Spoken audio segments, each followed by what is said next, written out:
Santificação completa. Significado de perfeição. Há dois tipos de perfeição, absoluta e relativa. É absolutamente perfeito aquilo que não pode ser melhorado. Isso pertence unicamente a Deus. É relativamente perfeito aquilo que cumpre o fim para o qual foi designado. Essa perfeição é possível ao homem. No Novo Testamento, a palavra perfeito e seus derivados têm uma variedade de aplicações e, portanto, deve ser interpretada segundo o sentido em que os termos são usados. A palavra perfeito descreve os seguintes aspectos da vida cristã: perfeição de posição em Cristo. O resultado da obra de Cristo por nós. Hebreus 10:14. Madureza e entendimento espiritual em contraste com a infância espiritual.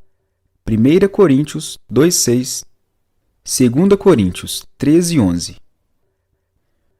Perfeição progressiva, que acontece pela ação do Espírito Santo. Gálatas 3:3. Perfeição em certos particulares, a vontade de Deus, o amor ao homem e serviço. Colossenses 4:12, Mateus 5:48 e Hebreus 13:21.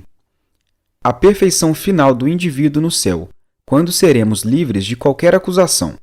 Colossenses 1:22 e 28. Filipenses 3:12, 1 Pedro 5:10. A perfeição final da Igreja, ou o corpo de Cristo, isto é, o conjunto de crentes. Efésios 4:13, João 17:23. Possibilidades de perfeição. O Novo Testamento apresenta dois aspectos gerais da perfeição. A perfeição como um dom da graça, o qual é a perfeita posição ou estado concedido ao arrependimento em resposta à sua fé em Cristo. Ele é considerado perfeito porque tem um Salvador perfeito e uma justiça perfeita. A perfeição como realmente é efetuada no caráter do crente. É possível acentuar o primeiro aspecto e descuidar do cristianismo prático. John Wesley parece ter tomado uma posição intermediária entre os dois extremos. Ele reconhecia que a pessoa era santificada na conversão, mas afirmava a necessidade da inteira santificação como outra obra da graça. O que fazia essa experiência parecer necessária era o poder do pecado, que era a causa de o cristão ser derrotado. A segurança da salvação.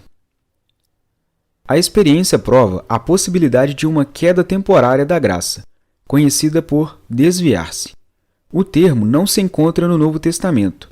Uma palavra hebraica significa voltar atrás ou virar-se. Outra palavra significa volver-se ou ser rebelde. O Novo Testamento nos admoesta contra tal atitude, porém usa outros termos. O desviado é a pessoa que outrora tinha o zelo de Deus, mas agora se tomou fria. Mateus 24:12. Antes, obedecia à palavra, mas o mundanismo e o pecado impediram o seu crescimento e frutificação. Mateus 13:22. Outrora pôs a mão ao arado, mas olhou para trás. Lucas 9:62. Como a esposa de Ló, que havia sido resgatada da cidade da destruição, mas o seu coração voltou para ali. Lucas 17:32. Antes estava em contato com Cristo, mas agora não mais. Está seco, estéril e inútil espiritualmente. João 15:6. É possível decair da graça, mas a questão é saber se a pessoa que era salva e teve esse lapso pode finalmente perder-se. Aqueles que seguem o sistema de doutrina calvinista respondem negativamente. Aqueles que seguem o sistema arminiano, chamado assim em razão de Armínio, teólogo holandês que trouxe a questão a debate, respondem afirmativamente. Vamos entender esses dois posicionamentos. Calvinismo. A doutrina de Calvino afirma que a salvação é inteiramente de Deus. O homem absolutamente nada tem a ver com a sua salvação.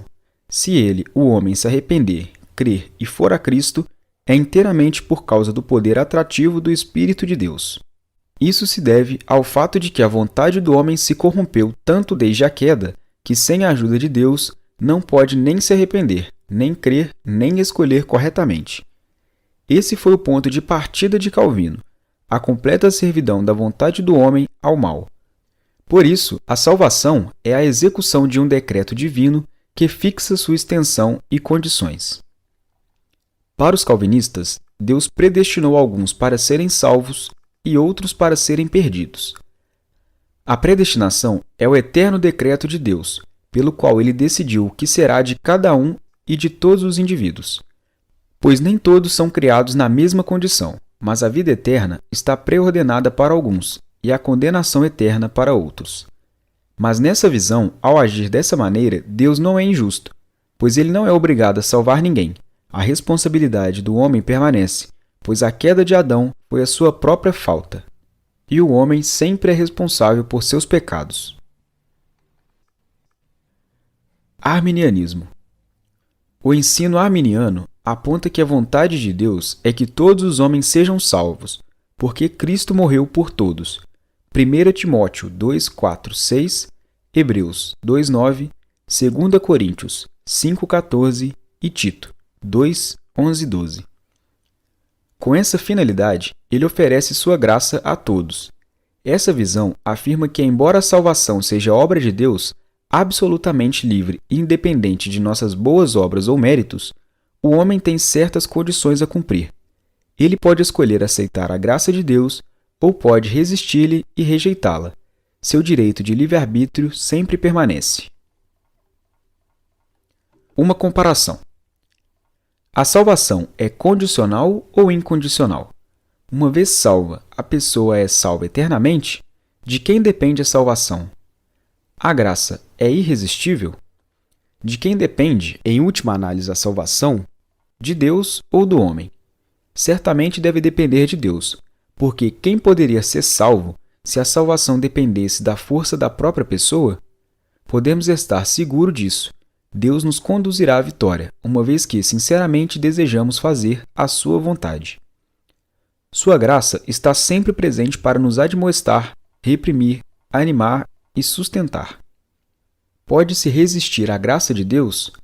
Sim, o Novo Testamento ensina que é possível resistir à graça divina e resistir para a perdição eterna.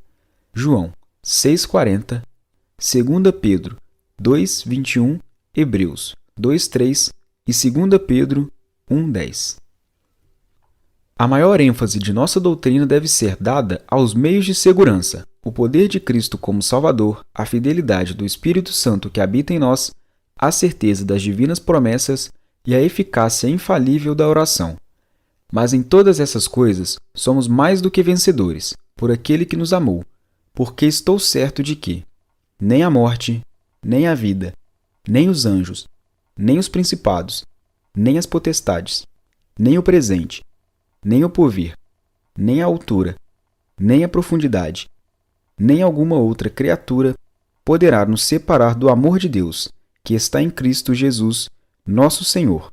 Romanos 8, 38, 39.